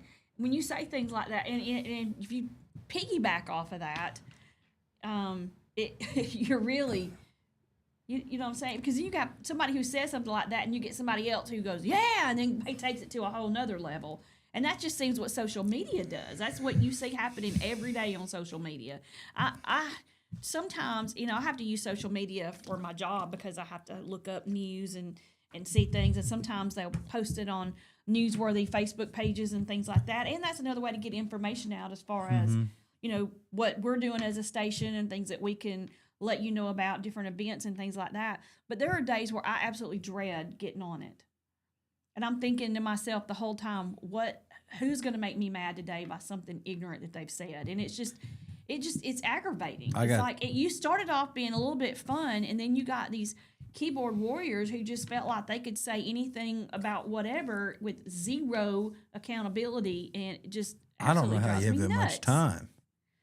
Exactly. Some people, it just seems like social media is a platform to bash everybody. And I don't even comment on nothing. I have it for my business and that, but as soon as you comment, you got 12 people. They're like vultures. They attack you. It's like you just became roadkill, and now they're just feeding off of you. I mean, my gosh. I've typed stuff before. I always delete it because I'm like, I'm not even going to get into it. I was like, that's too much effort. If I got to sit down here and type a paragraph, I was like, explaining, no. I just dislike, look, read, and view and move on. But you're right. It's opened the floodgates for just. You're like, oh my God. And it's over the stupidest And people get stuff. mad too. Like, you ever seen people get mad? You won't believe. And you're like, look, buddy, it's just a post about dogs. Like, it's a post about dog bones, man, or something. No. All right, man. If you're gonna spend your afternoon, ready to go to break? Okay, he's got to take a phone call. So,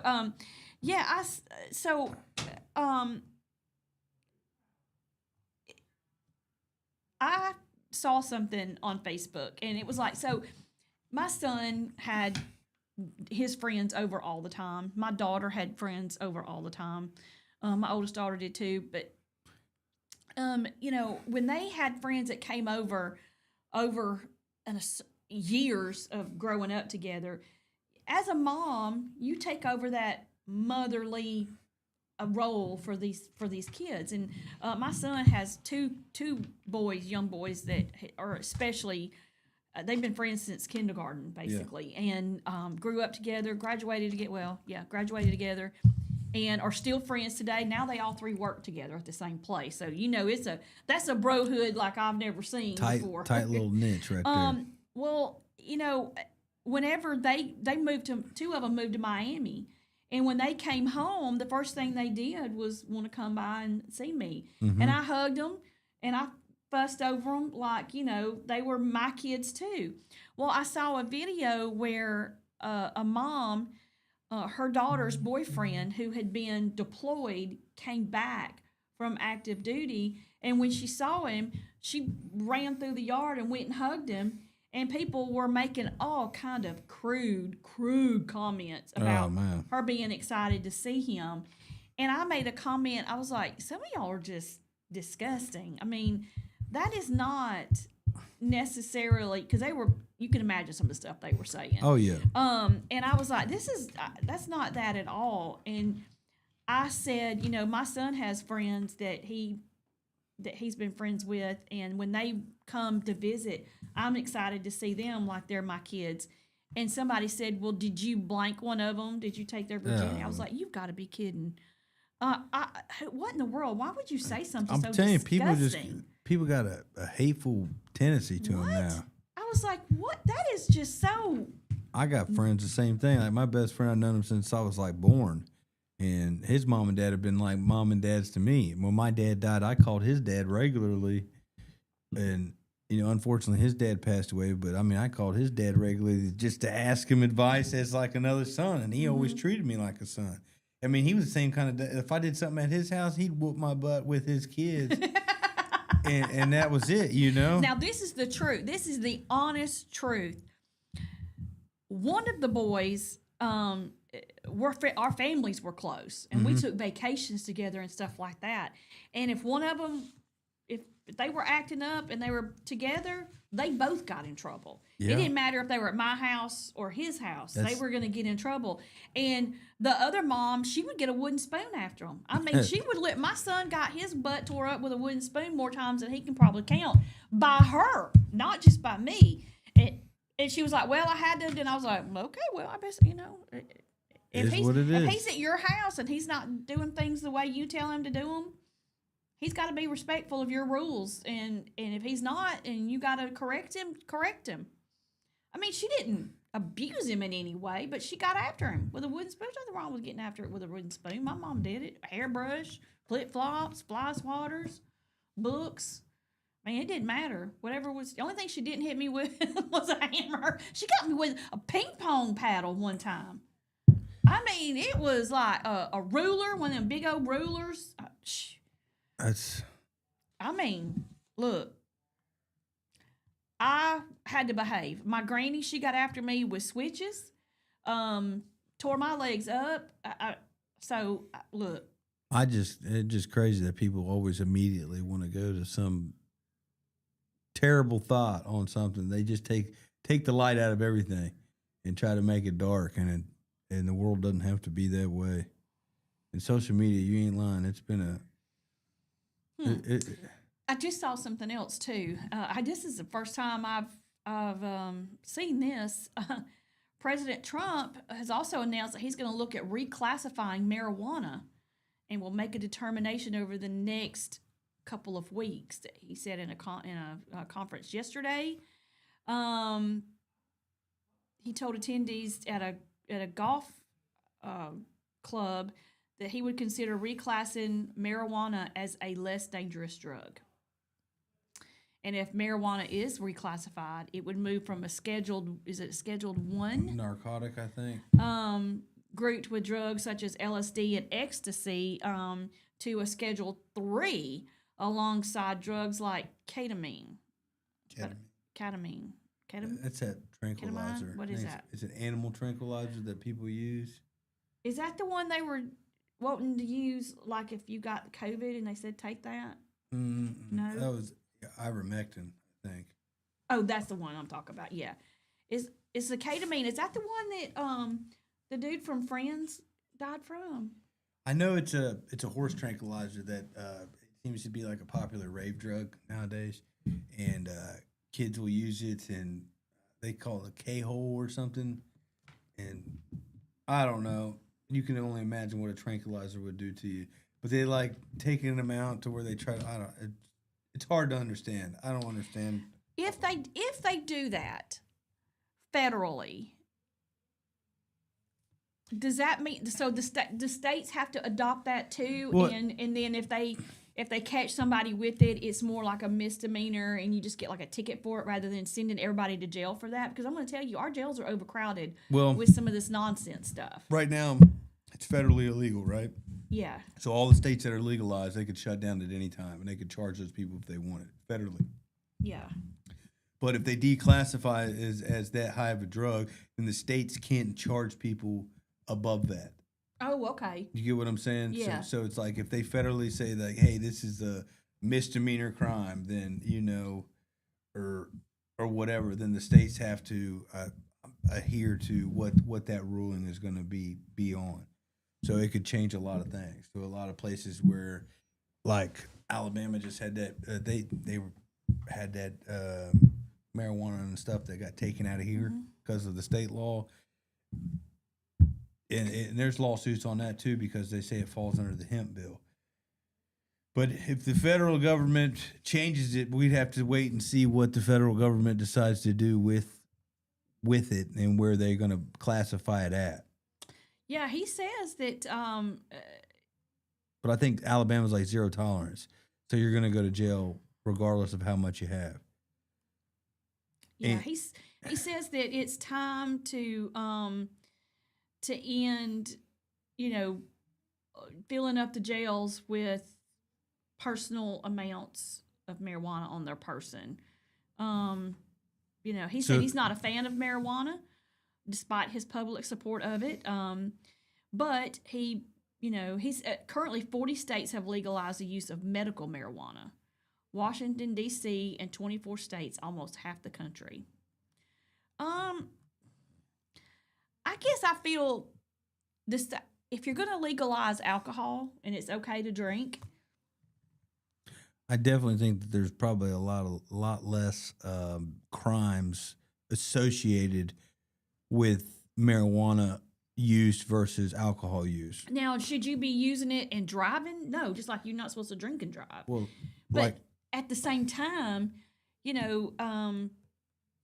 I'm from Ohio, right? Ohio is a legalized state, and like Colorado, you can use it for whatever. medically or recreationally.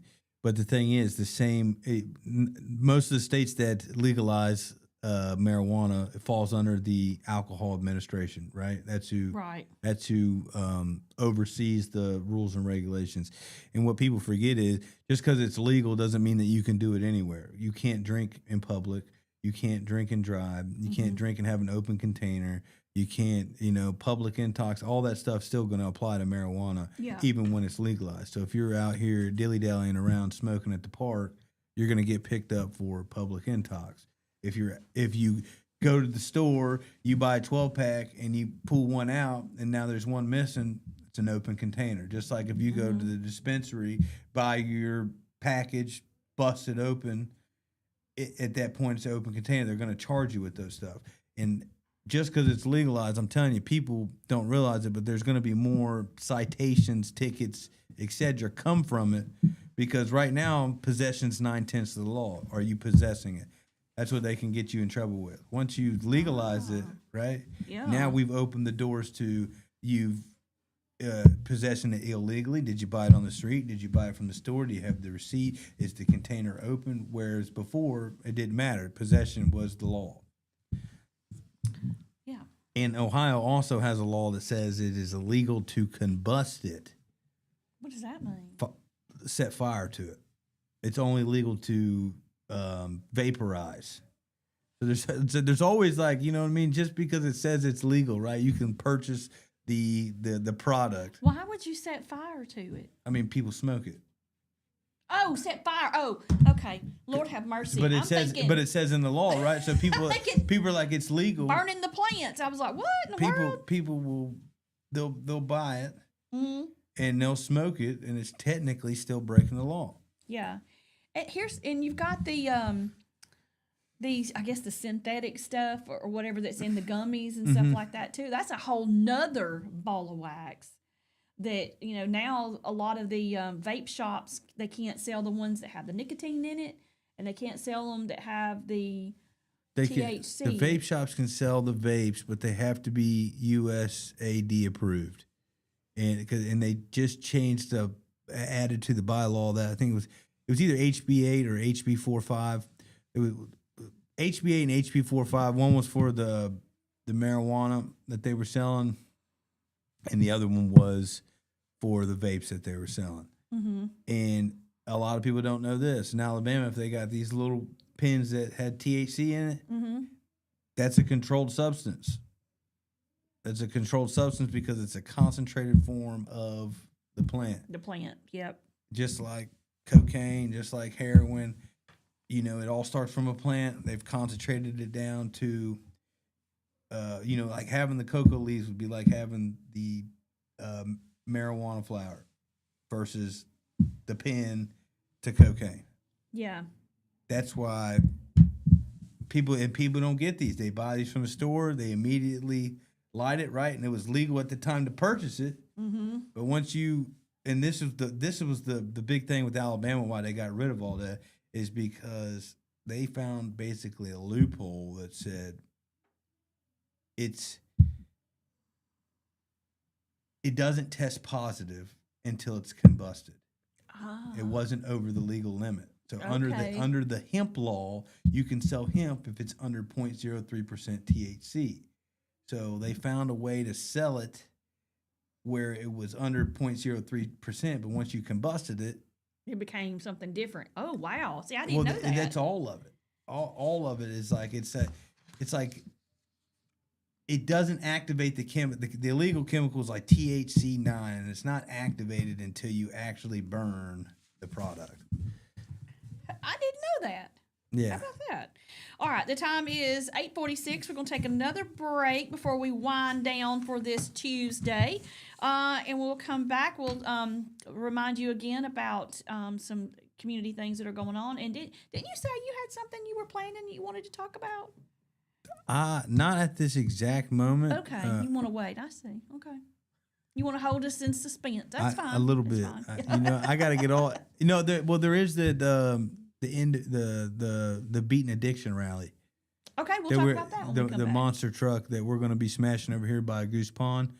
It's not going to be an event that I'm putting on, but I definitely support it. Okay, well, let's talk And about that when it'll we be come a back good then. time. All right, 8:46. We'll come back and we'll talk about that event. We got one going on tonight, and we'll wrap up for the day. So y'all stay with us. You're listening to Morning Mayhem here on Piper Peach Radio. Therese and Bill broadcasting live from the Clinton Tractor Studio. We'll be right back.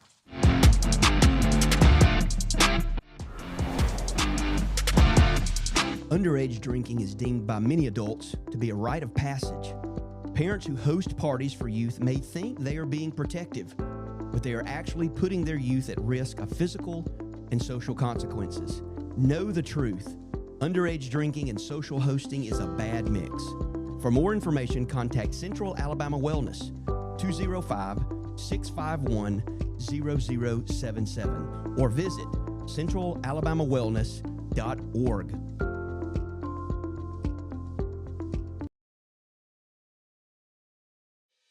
Chilton Mobile Home Parts and Supply is your go-to destination for top quality mobile home parts and supplies in Clanton, Alabama. Conveniently located at 14023 County Road 29, just 3 miles east of Thorsby.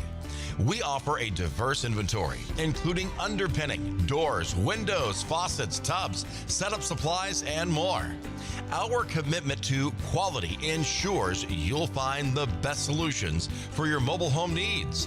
Upgrade your space with stylish doors and windows. Enhance functionality with top-notch faucets and tubs. All conveniently available in one place. Visit us today or call 205-646-1949. Transform your mobile home with Chilton, where quality meets convenience.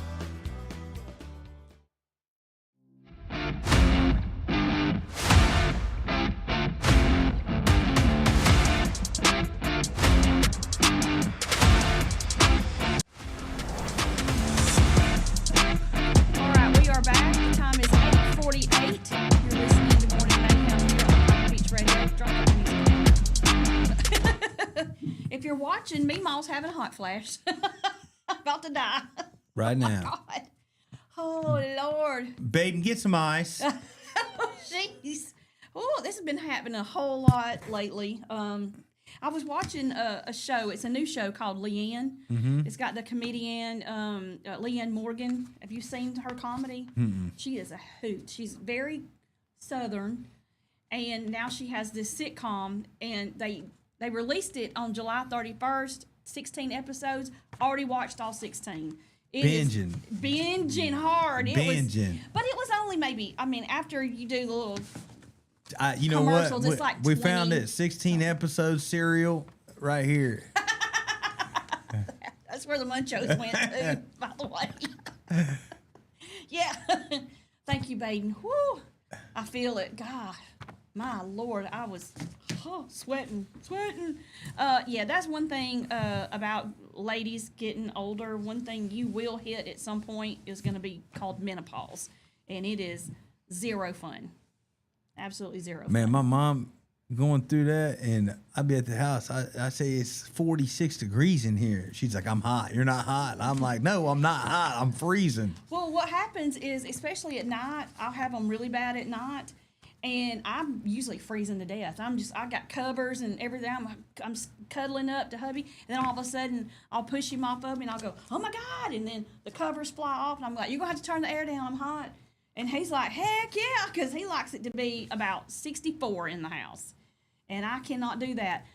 He'll turn it down. I'll get cool, and then I'll say, "Okay, you can put me back up because I'm cold now."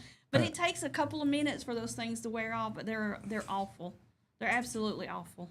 I do not recommend menopause. 0 out of 10 stars. My wife wants it on 64 in the summer, and she wants to wear a blanket and sweatpants on the couch. And in the winter, she wants to be. It wants to be on 85, and she wants to be in shorts. And I'm like, it don't make no sense. He goes, why do you want it so cold that you have to wear a cover and sweatpants? So I just like it that way. Now I'm going to be, I have to do that in my house because regardless of what the season is, the temperature is going to be the same in our house. And so it's going to be like a meat locker. You could hang meat in our house, for sure, because hubby he gets so hot, and then like we'll try to cuddle for a minute, and his heat gets with my menopause, and then it's like, okay, we're done here. I work outside a lot at home, and I hate coming in and it's freezing because I be sweating because it hits you, and you like your body just goes into shock. I know. I like got to keep it I like it like 75. That's my preference, but Baden will tell you he got in my car right when it was getting good in summertime, and it was warm outside. I get it, but it wasn't hot, but it was warm. He goes, "Aren't you hot?" And I was like, "No, I said, "This is how I like. It's how I keep it." And he was like, "Okay." And then after a few minutes, he goes, "Okay, Therese, you're gonna have to do something over here because I'm about to die." I had to let him turn the air on. I said, "Okay, well, push them all towards you because I don't want them blowing on me." That's how it is. I'm like, come on, man, I'm freezing. I put it on 1. It gets to 1. That's like as high as I use my AC. Was not. Yeah, a power surge. That's what they told me last night. Same thing happened last night. I was with some friends. We're working on a sports show that my friend is doing, and I'm helping them by producing it. And I was sitting there, and all of a sudden, I started getting a hot flash, and they started picking up boxes, and fanning me with papers. And Jamie's wife was helping me out, and I was like, "Oh, I'm about to die." That ain't fun. And then as fast as it came, it went. So that's the way it is.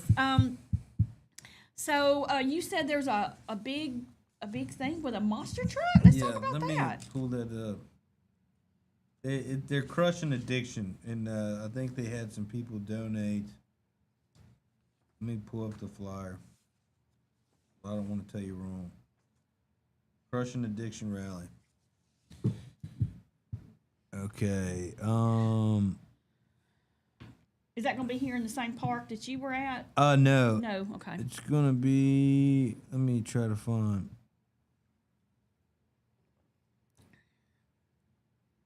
Oh, we've got bad radio going on here. We got radio side. Crickets. Goose Pond Park, okay? Oh, okay, yeah. That's what it's going to be. It's the Crushing Addiction Rally 2025. And they're going to have the state's finest monster trucks will be there crushing cars in the name of Jesus for our hurts, hang-ups, and habits. Everybody's welcome to join as the Rise Monster Truck and Heaven Bound Monster Truck join together in crushing the enemy. There'll be live music, testimony, skits, foods, and several other ministries from across the state to share their information. All right, when is that going to be? And it is going to be... You're going to have a lot of kids out there wanting to see the monster trucks. Yeah, it should be good. Especially these young boys. These young boys love that kind of stuff. I know. have to tell my my stepdaughter about it so she can bring the grandbaby to see the monster trucks. He loves trucks and dinosaurs and all kinds of stuff. Did you see the story? I forgot about this one, where some man walks up and lights a cigarette from the eternal flame there in Paris at the tomb of the unknown soldier. Really? Yeah. He got arrested. He got a 3-month suspended sentence. He's a 47-year-old construction worker living in Normandy, working in Paris. And he was found guilty of desecrating the sacred monument by a Paris criminal court. He admitted his actions during the expedited trial, describing his behavior as the stupidity of the century. I agree. What in the world was he thinking? I saw the video. He just walks over, has a cigarette, lights it, and walks off. And everybody's standing there because there was tourists looking at it, taking pictures, and they were standing there like, oh my gosh, what did he just do? What a moron.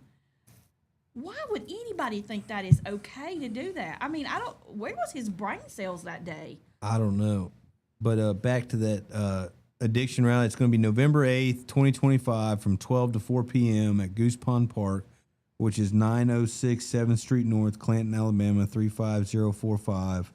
And again, everybody's welcome. And if you have any questions, you can contact Justin Taylor with Surrendered Ministries at 904-349-9009. Can you send that to me? Yeah, I will. Send that to me because we can. It's a free event, I'm assuming. So Yeah. want to make sure we promote that. Yeah, you know the eternal flame has burned continuously since 1923. And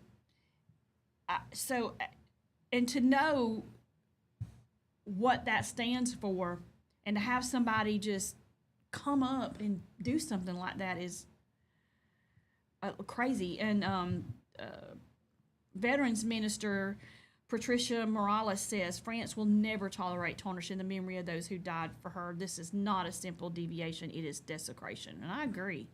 You just can't do stuff like that. My goodness. No, that's just that's not right. No, it's not. I get really fired up about stuff like that. I mean, and that's not an American thing. It's here, but it still represents somebody who died in the military and is a soldier. I think there's one in Arlington though too. I know they have. Is it a Turtle Flame though too? Really? See, I don't know. I should know that. There is one in Arlington. I'm embarrassed that I don't. That's know what I thought that. you were talking about. I didn't know Paris had one too. Yeah, and it's just. And they take that seriously, just like I think that's outside the Tomb of the Unknown Soldier. Yeah, that's where this one is in France, so it's probably the same. And same place. then they have what's the big thing at the changing of the guard. Yeah, and people. That's a pretty good. Yeah, you're not supposed to mess with that. Mess with them. Yeah. And people do, and I don't understand. What's the point in doing that? It's not funny. It's not cute. It's not anything. It's the epitome of disrespectful, right there. And that. Well, you talk about firing me up. Yeah, me too. Because it's just not right. It's there for a reason, and it's there to, to be a memorial and to honor somebody, not for that. Any of those places that's out there for it shouldn't be disgraced like that. No, absolutely not. And I think that punish stuff. See, I don't like when people mess with the flag either. Burning it and stepping on it and stomping on it, all that stuff. Ooh, that sends me. See, I've got a flag that I've got folded up that I had outside my other house, and when the pole broke, and I took the flag off of it, and I will not let that thing touch the ground. I mean, that's how serious I take it. And Baden was doing something with a flag, and I said, don't let it touch the ground. Don't let it touch the ground. He looked back at me. He goes, I got this. I was like, okay, I just want to make sure it doesn't touch the ground. I was like freaking out because I didn't want it to touch. And people don't know though too. Like when the flag touches the ground or it gets like, there's like an actual proper procedure of burning the flag, right. not just like campfire backyard. They like send it away like in a proper way. And I think that there's places that'll do it for you too. If you have flags, that they'll do it, but yeah, I'm not for any of that. Not at all. I guess being a military guy, you really wouldn't be, because it's almost like an offense to you when stuff like that happens. And and like that's one thing too, is like I only support one flag. You know, Exactly. the American flag. I hate when people got all these other flags around and they're like, you know, you got your American flag, your state flag, you know, and one stands higher than all of them. It's true. Very, very true. All right. It is 9 o'clock on the dot on this Tuesday morning, and I hope you all have a great rest of your day. It's going to be rainy today and the rest of the week. So look out for those drivers who cannot drive when it drizzles, because they're out there. On my way in, there was a very, very bad wreck. It had 65 north just at a standstill just past Calera. So I was like, well, those people are going to be mad. Got down to about, I don't know, Jemison, and I was like, oh, it's still kind of stuck up right here, and they're going. And there was a person that turned around in the thing. You're not supposed to do that, you know, but they did anyway. Emergency, They were like, nah, not today. I know that. I'm out. All right, y'all have a great rest of the day, and we'll see you tomorrow for Hump Day. Thank you for watching and listening to Morning Mayhem here on Piper Peach Radio. Teresa and Bill saying goodbye from the Clinton Tractor Studios. Have a good one.